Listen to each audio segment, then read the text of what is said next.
Ladies and gentlemen, welcome to another episode of Emerald City Sports, the podcast. Merry early Christmas to all of you. Happy holidays. We're going to get through this pretty quick because there's only two, maybe three important things we got to talk about today. Let's start off with the Seahawks. Look, there was a rough stretch in there, Jacob. It was brutal. That, What that did was you that what was did we pretty have? rough. We had the Rams, who always own us. We got the Niners. Then we had the Cowboys. Then we had the Niners again. And those were four losses where we kind of expected it to happen. Look, some of them were kind of Yeah. close. The Cowboys game, especially, we could have won that one, but we knew coming into that stretch, we were not going to come out of it looking very great. But we had one more Yeah. obstacle in front of us, and that was the Philadelphia Eagles. But the Seahawks took care Yeah. of business. Huge 20-17 win on the back of Drew Lock of all people. This is not the Geno game. This is the Drew Lock game here. Drew Lock, he popped off. I mean, okay, he didn't exactly pop off. He popped off the last drive for sure. But what he did throughout the game was just game manage. I mean, he didn't commit any dumb turnovers. He didn't force the ball into the worst places. He didn't throw it at the Eagles. So I would say that's a win with how Drew Lock played. Jacob, how did this team do? And was this expected? Was this something that you weren't expecting to come? What was your reaction to this game? I mean, I thought the Seahawks were going into this game. I honestly thought the Seahawks were going to win, but I tried to make myself think that they couldn't win this game just in case, so I wouldn't get upset about the outcome. But Yeah, I thought Seahawks played really well. Defense especially. That defense was amazing, except for those little brotherly shove plays. I mean, but it's you're not ridiculous. stopping that. I Tush mean, push merchant Jalen Hurts. yeah. But I think Seahawks offense also played pretty decent. I mean, against one of the best defenses in the league. I don't think they're the best defense in the league, the Eagles defense, but I still think that they're really great. Um, but yeah, Drew Lock really showed out and proved that he could play some games and start some games for a lot of teams. Um, with the Eagles defense, I mean, didn't they like put their defensive coordinator up in the booth and they brought Matt Patricia to call the plays, and obviously that didn't work out for them. But I mean, with the way their injuries went, they kind of went from a top defense to one of the worst. And even with Drew Lock at the helm, we were able to take advantage of it, especially on that last play, picking on James Bradbury for the entire drive. DK Metcalf owning him with two huge first downs, including the crazy catch on the leg, and then the one in between two defenders, which was a great pass by Drew Lock, by the way. And then yeah, the defense, besides the tush pushes, they did pretty well. They locked down AJ Brown to a solid amount, only 5 catches, 56 yards, which you would consider a down day for AJ Brown. And then Jalen Hurts threw two interceptions to Julian Love, which, by the way, can we just get rid of Jamal Adams now? I think we could assume that Julian Love is good enough to be our starting strong safety at this point. Jacob, what do you think? Oh yeah, I definitely agree. I think Jamal Adams just takes up too much money and just isn't on the field enough to be worth that money. I still think he is a decent player. I don't think he is what he used to be, and I think Julian Love is a better player than him. Jamal Adams is great at blitzing. I mean, that's his specialty, I guess you could say. But as just an all around safety, I don't think he's that good. I mean, we should maybe move him to maybe like a sub linebacker, kind of like a Yeah, a tweener type of linebacker. guy. Yeah, but yeah, I just don't think that he's that great. And I don't know when his contract's up. Do you know when his contract's up?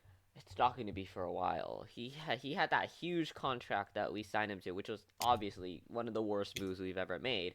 But yeah, he's not going to be gone anytime soon. I wish we could trade him, but man, that would just be Yeah. a big hit to the money we have and then just the draft picks that we gave up. It Yeah, kind of sucks. no one's gonna want to trade for him. He's Yeah. way too much money. And I mean, what team do you think would trade for him if Really, no, think but about I it? mean, even if a team needs a safety, they're not gonna go with Jamal Adams because, like you said, he costs so much money. But then also, like, Mhm. his personality off the field, like everyone already saw the drama he had with that random, Dallas reporter whose wife caught an absolute stray. Like that bro. was undeserved. See, like guys like that. You don't want guys like that on your team. Guys who will randomly pick on people online. Like you're an athlete. Chill out. You're gonna get haters everywhere. You're not gonna go like Kevin Durant on them and argue. Don't do that. Like that's a difference I noticed between him and Julian Love. Like you saw Julian Love's press conference. He was just oozing humility, a great attitude. He's not like Jamal Adams out there off the field. So I also like that about Julian Love. Yeah, we Yeah. just don't need Jamal Adams. Honestly, just trade him for like a bag of chips at this point. We do not need him.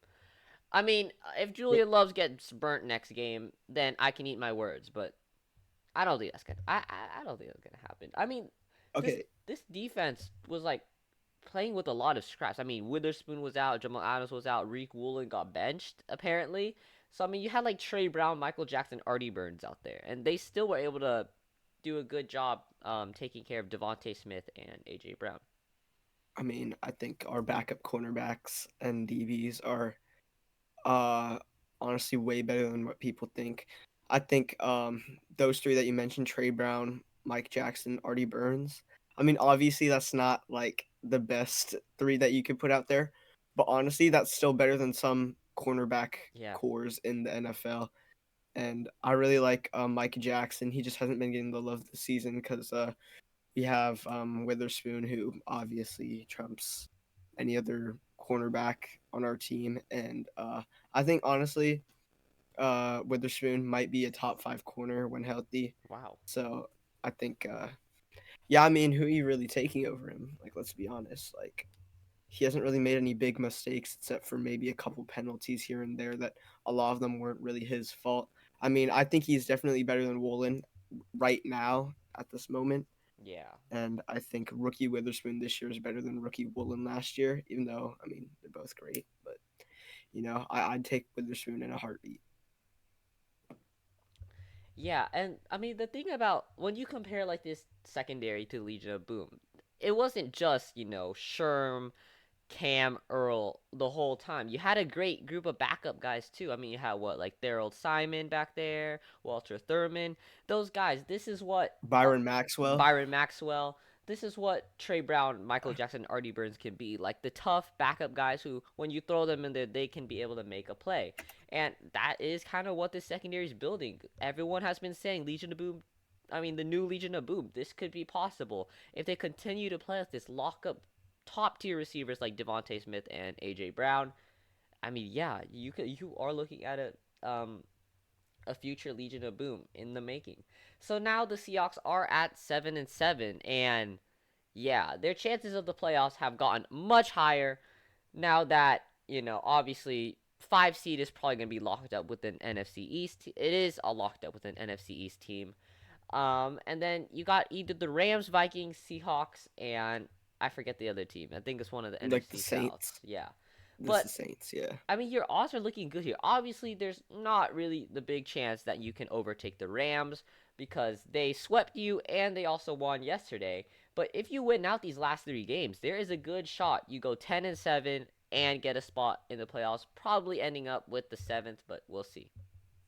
I was gonna say, I think if we win out, then Seahawks will take the 6th seed over the Rams because the Rams have to play the 49ers That in is, one of yeah. these last couple games. So, and I just don't see anyone unless you're like With one of the the top tier teams, unless you're like have 10 wins plus, then you'll be able to beat the 49ers right with the now. Niners game though, I mean, the Niners have pretty much like almost got the number 1 seed locked up. And since it's that last game, do you think they might rest their players?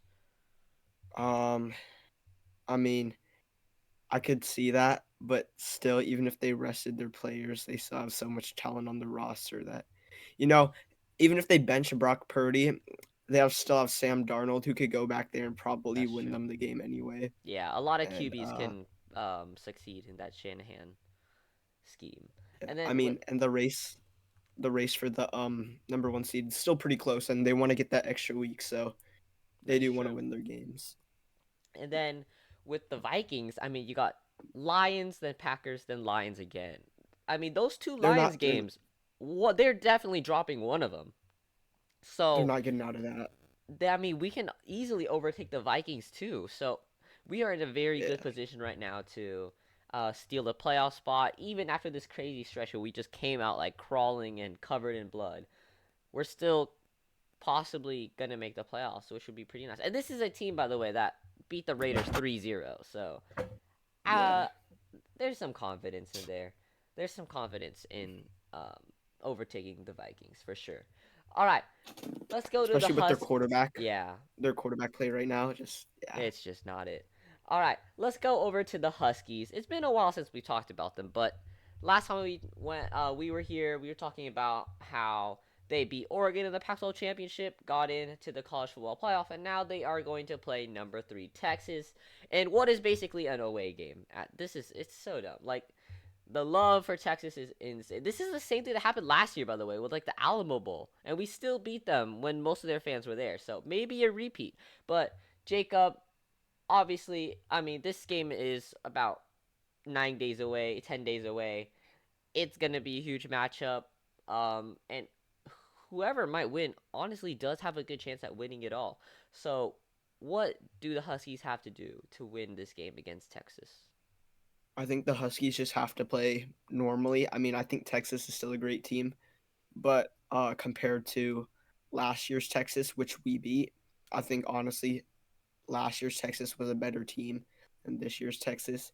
Even though the rankings aren't like that, they're just more talented last year. With Bijan Robinson and Roscoe Johnson.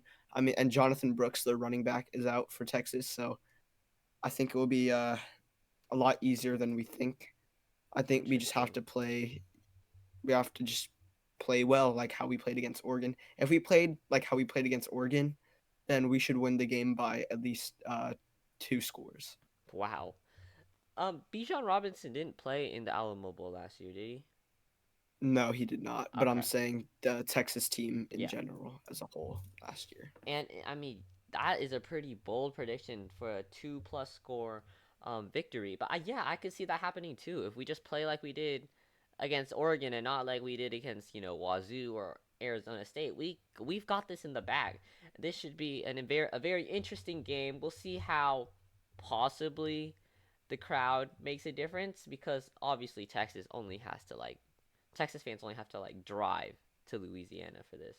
Well, there's only like Yeah, one flight from SeaTac to New Orleans all week, which is yeah. insane. So obviously Washington had a disadvantage fans wise, and just even though they are the designated home team, it is for sure going to feel like an away game. But hey, Washington has shown all year that they do not fold under pressure. We expect them to not fold under pressure this time also. Let's look to the other CFP game, the Rose Bowl, Michigan and Alabama. Who you got winning that one? Okay, I have Alabama in this one. I mean, I Yeah, me think too. Michigan that their schedule has been pretty weak, and I don't think their offense is really as high powered as people think. I think their defense is amazing. I think they have a top three defense in college football, but their offense, I don't think I could see them stop or getting past the Alabama defense. I think Alabama altogether is just a way better football team, better coach. I mean, I think Jim Harbaugh is still, Yeah, in game a pretty great coach, but still, I think Nick Saban and the Crimson Tide are like heavily underrated.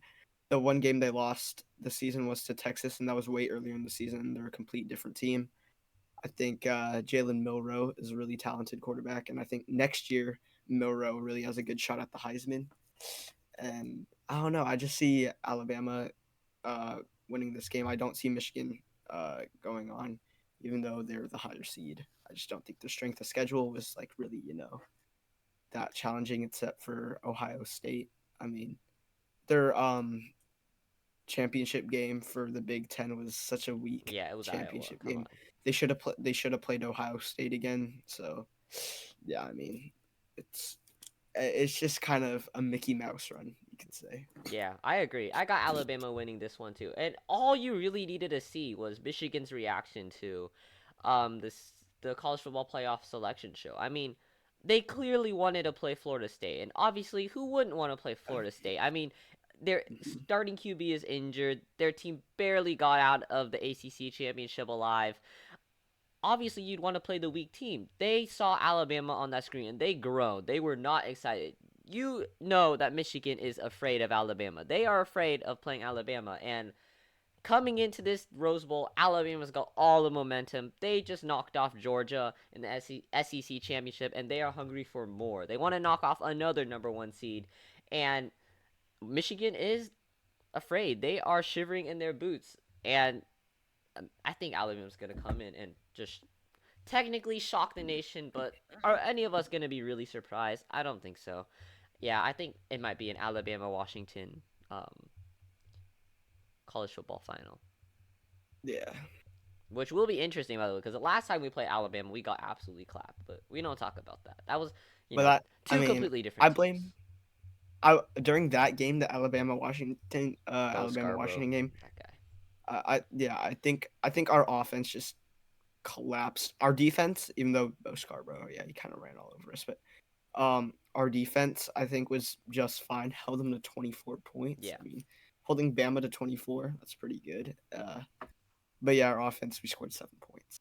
So yeah, yeah. It was but the hopefully first it's different touchdown this too. year. Like we thought we like we're like we had the momentum because we scored first, and then it was just all the Bo Scarborough show from there. So Yeah, that was I mean, kind of nice. yeah. Speaking of Huskies, we have our new recruits too. Picked up Will Rogers from the transfer portal. I love that pickup so much, man. Martin. I mean, Yeah, come on.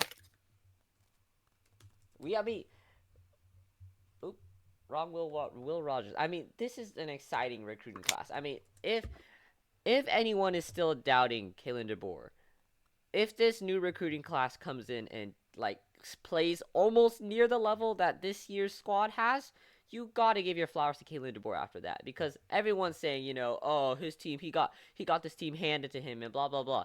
If he comes, Mm, which is not true, obviously, but if this like new recruiting class comes in and like once again plays to the level like if Will Rogers plays to the level Penix has, yeah, Kalen DeBoer might be one of the okay, greatest coaches in Washington history. that's okay. Well, I mean, I don't think Will Rogers is gonna be able to play up to Penix's level. I I mean, think, but I think he's still gonna be a great quarterback. I mean, are we still do you think he? possibly gonna like get any other quarterbacks? Is it just gonna be Will Rogers? Oh no, it's like 100% gonna be Will Rogers. All I right, mean, if you look at Will Rogers, let me search it up. he's a Um, senior, right? if he plays to what he played like before he was hurt, if you look at his let me find it 2022 season, threw for almost 4,000 Yeah, yards that's and crazy. had 35 touchdowns, 8 interceptions. I mean, those are some really nice numbers. Those are like Penix numbers. And the year, okay, if you look at the year before that, 2021, 400 and 4,739 yards. Shoot, That's insane. jeez, And 36 touchdowns and 9 interceptions. he's That's like it with throwing that many insane. yards and his touchdown to interception ratio is still really good. That's 4-1 right there. It's insane. And if you're what do you call it? Looking at it for next year, if he's gonna be able to throw to McMillan and Polk if they don't go to the draft. I I mean, don't even if think they Polk's did gonna go go to the anywhere. draft, Remember when he I told mean, us he wanted to go to the draft early? yeah, That was I interesting. mean, I don't think he will. yeah, He's got more to prove. um, he does. That's true. But if you're looking at the receiving core next year, I mean, I think it's still gonna be good. We're gonna have who we have, Jeremy Bernard still, correct? Or let me Hmm. just take a look at it. Washington Huskies, looking at their receiving core. I mean, they'll have let's take a look here. Giles. Well, they have they might have Giles Jackson next year. Is he? He has another year of eligibility, right? Um, think so. Is he Maybe he's a senior, I think. That is a very interesting senior. I don't know, that's a very but interesting we're gonna have shot for his team photo, by the way. Yeah. Oh yeah, it's scares me. We're gonna have Denzel Boston, who I've seen him make, some plays. Rashid Williams, I really like Rashid Williams. I think he's gonna be great. Um, you have Camden Sermon, no clue who he is. Mason Wheeler, no clue who he is. Um, but I think a wide receiving core next year with you know, whoever we have will be fine enough. Yeah, And yeah, led probably. I'm assuming it's going to be led by Jeremy Bernard, who is a decent receiver. So I think coached under Kalen DeBoer, I think this team should be. they should be fine. Obviously, They should be fine. they're not gonna get back to like this year's Husky level. But if they, are We'll still make up the there, playoffs next year with the 12-team yeah, playoff. I'm sure we will. we're playing in the big. We're gonna start playing in the Big Ten too, so it's gonna be a little bit tougher. But if this team can hold up, I mean, the Big Ten is obviously a crazy conference, so they're able to hold up decently well. That's kind of a win I considering mean, your expectations for them should not be as high as this year's team. I think it was been voted that the Washington Huskies they had one of the hardest schedules, and the Pac-12 was voted like the best conference this year. So Yeah, I mean, if they're able to finally. just survive in that.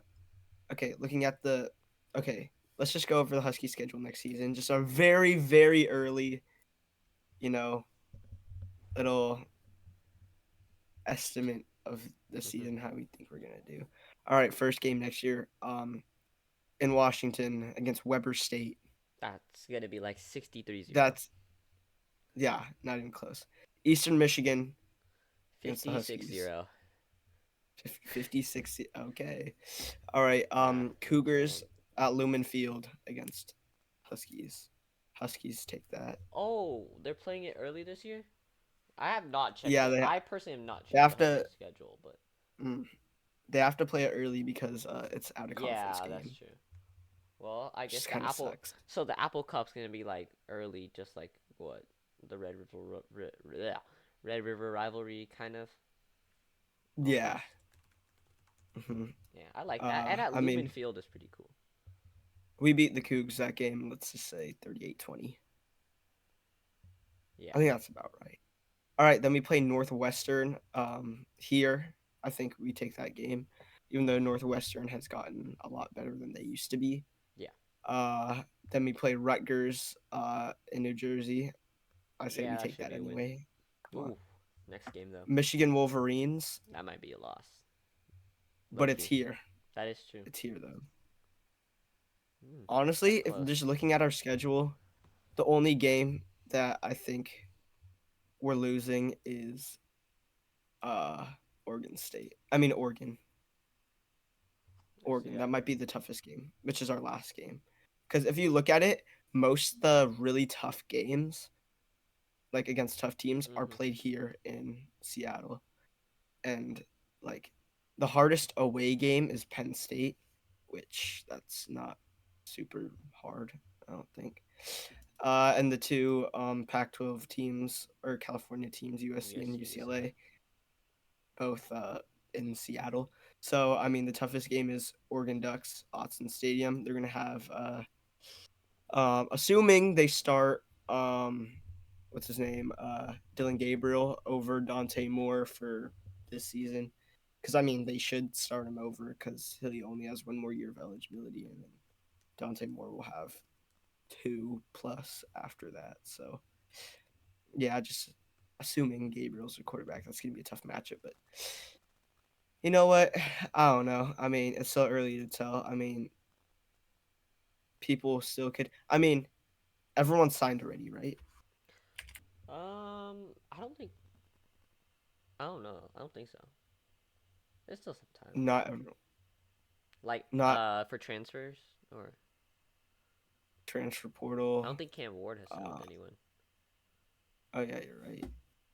Yeah, but most people haven't really, Yeah, completely signed. it's Yeah, crazy. Cam Ward Next year's gonna be like still hasn't signed. everything is gonna be wiped off the table. It's gonna be like brand new for so many teams. It's gonna be interesting to see Oh how yeah, it pans out. It's gonna be Yeah. crazy. That's crazy. This year I might have mean, been like one of the best years in college football, honestly. it is. If you Even look with at the numbers for NFL, they gone down a ton because of college football. People have just been more Yeah, interested in college but football. it's crazy how like bittersweet it is. Like there's so many things shaking up out of this year. Obviously, Pac-12 is gone. Um, Teams moving conferences. SEC's not on CBS anymore. It's all crazy. Like the final year where everything like was normal, you could say in college Yeah, football. it's the best That's year when it's it's their been. best year. Yeah, pretty bittersweet. But it's gonna be a new era of college football next year. It's gonna be super interesting. And we'll see how it pans out for like the Huskies and for all these other teams. That might be it. That might be it. So Yeah. yeah, Let's look at the Kraken. Let me just look at the Kraken Oh really yeah, quick. shoot. The Kraken are starting to make a move, aren't they? They're starting to get Yeah, up there. they've gone up a little bit. They're above the Oilers right now. I mean, Fifth they in Pacific. if you look at their rankings, they're fifth in Pacific Division, which is not good. But the thing is, they're just not able to finish games. I mean, they have 9 Yeah. overtime losses, which still count as a point, but still you could get 3 points instead. Like, come on, bro. But it looks like in their past 5 games, they've won 3 of the 2. I mean, 3 of the 5, so 3-2, which isn't that bad. So if we keep that up, I mean, we should be just Yeah. fine. So They're starting to make a yeah, move. just got to make the playoffs this year. Momentum is in there. Yeah. They got a chance. They got a Got to do chance. it again. I mean, that Yeah. might be yeah. That is our episode, ladies and gentlemen. So, obviously, some crazy things are happening. I mean, New Year's is going to be absolutely wild. You got the Huskies Oh yeah. playing in the Alamo Bowl, and then you got the Hawks fighting for their lives to get into the playoffs. You got the Kraken also fighting for a spot in the playoffs. It's good in Seattle sports, ladies and gentlemen. Well, okay, good-ish. It's getting up there. We're starting to make a move. We'll see you guys next time. Have a great Christmas, great New Year's, everybody. Happy holidays, and we'll see you possibly next year if we don't make an episode next week. See you guys.